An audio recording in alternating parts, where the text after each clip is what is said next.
Lawyers who read wills to families. What is the most bizarre thing you have read? My grandfather, a Vietnam War veteran, suffered from PTSD. It got worse in his later years and he would often isolate himself from the rest of the family, often hiding out in his bedroom when visitors were over.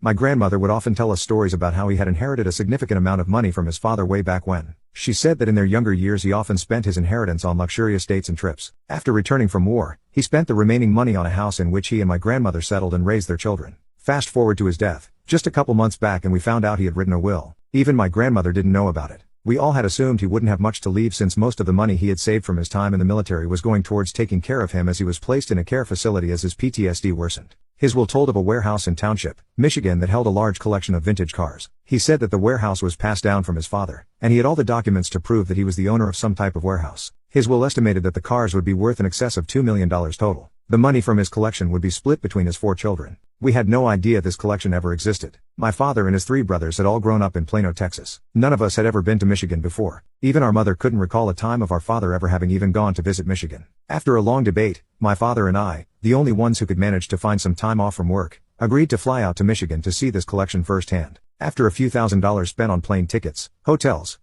we finally arrived at the warehouse my grandfather owned. It was a rundown warehouse, but it was tucked away within a compound of other warehouses that seemed to be otherwise well taken care of. Finally, code in hand, my father punched the numbers into the keypad and the giant door began to rise. What was inside was beyond words. There was absolutely nothing. Besides a few homeless people that managed to sneak in through a hole under a fence. We assumed he made the whole thing up in his mind.